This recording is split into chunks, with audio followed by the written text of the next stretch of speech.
ఫలితాలన్నీ దాదాపుగా కొలిక్కొస్తూ ఉన్నట్టున్నాయి.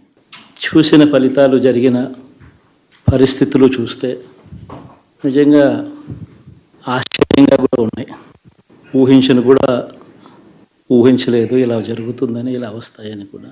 బట్ ఎస్, అమ్మఒడి అందుకున్న 53 లక్షల మంది తల్లులకు మంచి చేసినాం, పిల్లలు బాగుండాలి, వాళ్ళ చదువులు బాగుండాలని తాపత్రయపడుతూ అడుగులు వేశాం. మరి అక్క చెల్లెమ్మల ఓట్లు ఏమయ్యాయో తెలీదు. 66 లక్షల మంది అవ్వాతాతలకు, వితంతులకు, వికలాంగులకు గతంలో ఎప్పుడు జరగని విధంగా మంచి చేశాం. వారి కష్టాల్లో తోడుగా ఉంటూ, వారి కష్టాన్ని అర్థం చేసుకుంటూ, వారి ఇంటికే పంపించే వ్యవస్థను సైతం తీసుకొస్తూ, గతంలో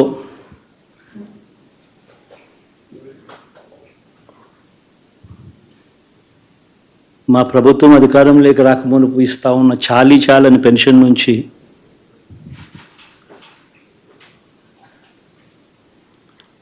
ఎంతో మంచి చేస్తూ అడుగులు వేసినా కూడా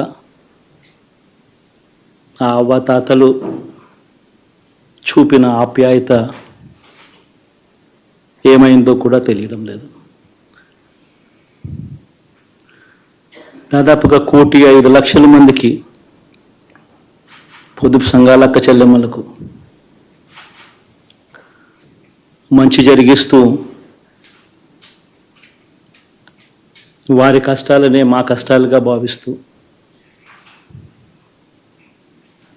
ఇచ్చిన ఏ మాట తప్పకుండా అన్ని రకాలుగా వాళ్ళకు అండగా ఉంటూ, ఆసరాతో తోడుగా ఉన్నాం, సున్నా వడ్డీతో సైతం అండగా ఉన్నాం, చేయూత సైతం తోడుగా ఉంటూ నిలిచాం. మరి ఆ 1,05,00,000 మంది అక్క చెల్లెమ్మల ప్రేమాభిమానాలు ఏమయ్యాయో తెలియవు.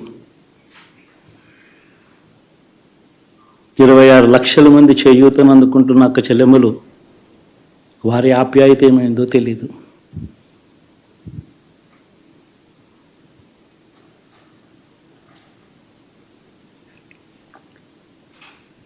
పిల్లల చదువుల కోసం ఏ తల్లి ఏ తండ్రి ఇబ్బంది పడకూడదు అని మొట్టమొదటిసారిగా పూర్తి ఫీజులు ఇస్తూ తీసుకొచ్చి అందగా నిలిచాం.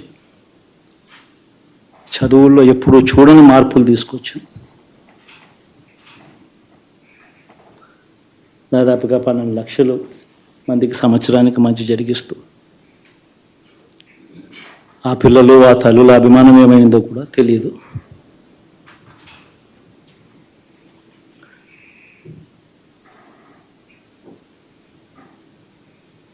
దాదాపుగా 54 లక్షల మంది రైతన్నలకు గతంలో ఎప్పుడూ చూడని విధంగా, జరగని విధంగా పెట్టుబడికి సహాయంగా అందించే కార్యక్రమం మొట్టమొదటిగా జరిగింది మన ప్రభుత్వం వచ్చాకే.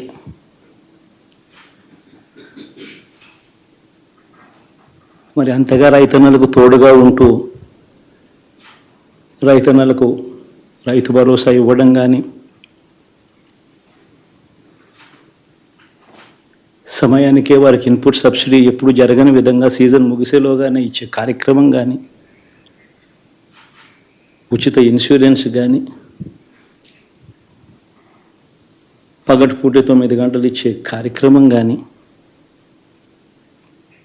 ఉచిత విద్యుత్ ఇచ్చే కార్యక్రమం కానీ, మరి 1/2 కోటి మంది రైతన్నల ప్రేమ ఏమైందో తెలియదు.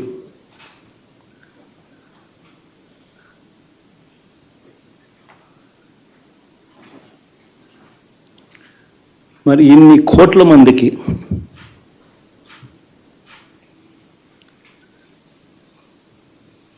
పేదవాడికి తోడుగా ఉంటూ ఆటో డ్రైవర్లు నడుపుకుంటా ఉన్నవాళ్ళు ఆటోలు తోలుకుంటూ టాక్సీలు తోలుకుంటూ ఇబ్బంది పడకూడదని వారికి అండగా ఉంటూ ఓ వాహనమిత్ర, నేతన్నలకు అండగా ఉంటూ ఓ నేతన్న నేస్తం, మత్స్యకారులకు తోడుగా ఉంటూ మత్స్యకార భరోసా, ఫుట్పాత్ మీద చిన్న చిన్న ఇడ్లీ షాపులు పెట్టుకొని నడుపుకుంటూ, చిన్న చిన్న బంకులు పెట్టుకొని నడుపుకుంటూ,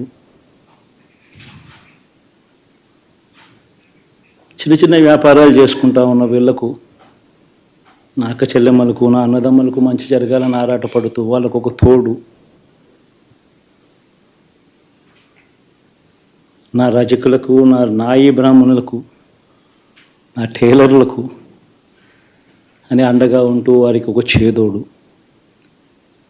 మరి ఇన్ని లక్షల మందికి ఇంత మంచి చేసి,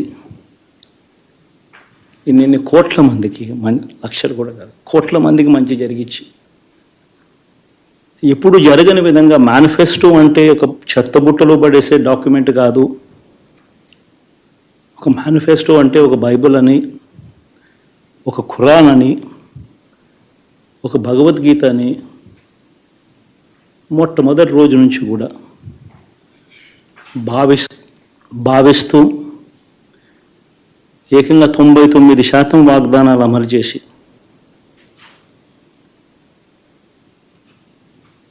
అంతే చిత్తశుద్ధితో ఆ మేనిఫెస్టోను కూడా అక్క చెల్లెమ్మల ఇంట్లోకి తీసుకొని వెళ్ళి చూపించి మీరే టిక్కు పెట్టండి అనే నిబద్ధత గల ప్రభుత్వంగా పనిచేసాం. ఇప్పుడు జరగని విధంగా పిల్లల చదువులు, పేదరికం పోవాలి అని అంటే పిల్లల చదువులకు క్వాలిటీ ఎడ్యుకేషన్ అవసరం అని మొట్టమొదటిసారిగా ఇంగ్లీష్ మీడియంను వ్యతిరేకిస్తున్న వాళ్ళందరూ పెత్తందారులతో యుద్ధం చేసి సైతం పిల్లలకి ఇంగ్లీష్ మీడియం తీసుకొని రావడమే కాకుండా టోఫుల్, ఐబీ లాంటి కళలు కూడా కలం. ఆ పేద పిల్లలకు అండగా నిలబడాలని, తోడుగా ఉండాలని, వారి చరిత్రలు మార్చాలని, ఎప్పుడు చూడని విధంగా గ్రామ స్థాయిలోనే సచివాలయ వ్యవస్థ, వాలంటీర్ల వ్యవస్థ తీసుకొచ్చి ప్రతి ఇంటికి సేవను అందించే కార్యక్రమం చేశాం. వివక్ష లేకుండా, కరప్షన్ లేకుండా దాదాపుగా 2,70,000 కోట్ల రూపాయల పైచిలకు ఇంటి వద్దకి అందించగలిగాం.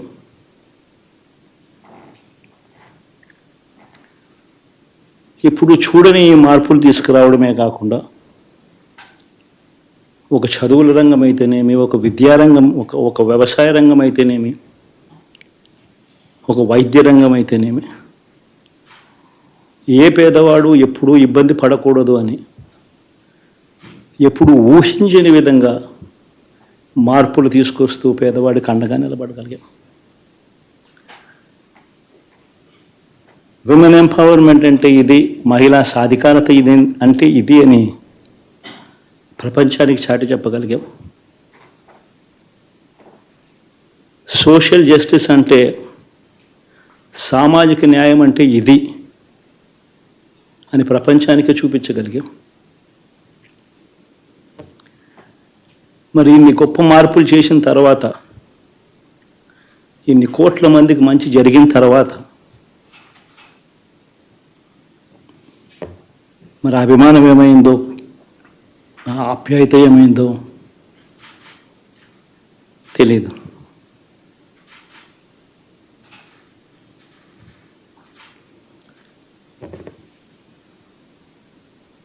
ఎవరో మోసం చేశారు, ఎవరో అన్యాయం చేశారు అని చెప్పి అనొచ్చు, కానీ ఆధారాలు లేవు.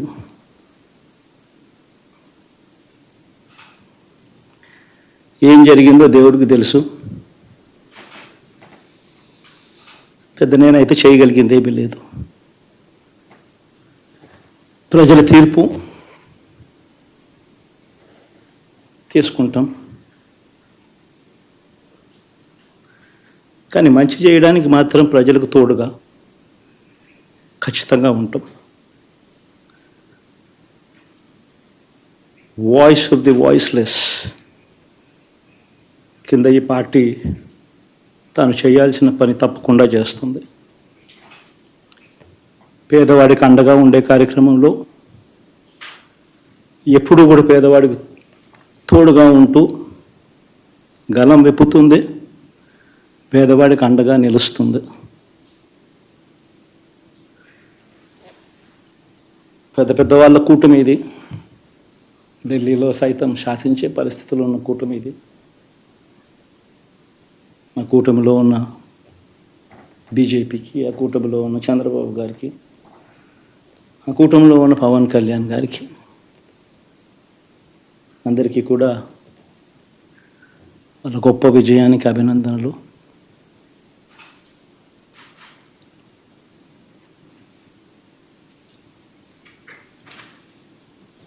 ఓడిపోయినా కూడా నా ప్రతి కష్టంలో కూడా తోడుగా అండగా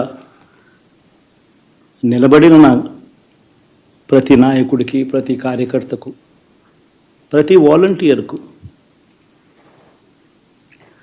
ప్రతి ఇంట్లో నుంచి వచ్చిన ప్రతి స్టార్ క్యాంపెయినర్గా నాకు తోడుగా నిలబడిన నా అక్క చెల్లెమ్మలకు, అన్నదమ్ములకు,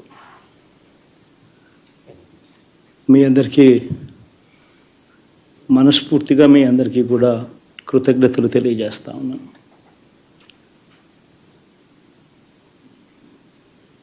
ఏం జరిగిందో తెలియదు కానీ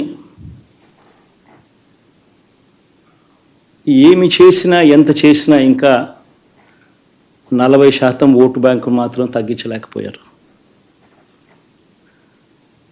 ఖచ్చితంగా మళ్ళీ ఇక్కడి నుంచి లేస్తాం.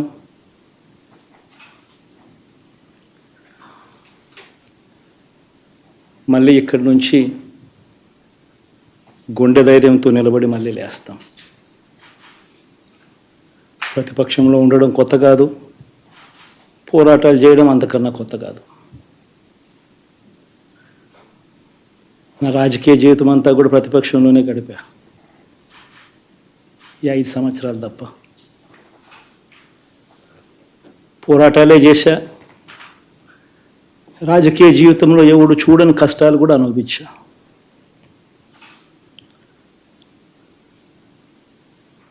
ఇప్పుడు అంతకన్నా కష్టాలు ఏదైనా పెట్టినా కూడా సిద్ధంగా ఉన్నాం, సిద్ధంగా ఎదుర్కొంటాం. All the very best. గవర్నమెంట్లోకి వచ్చినాం.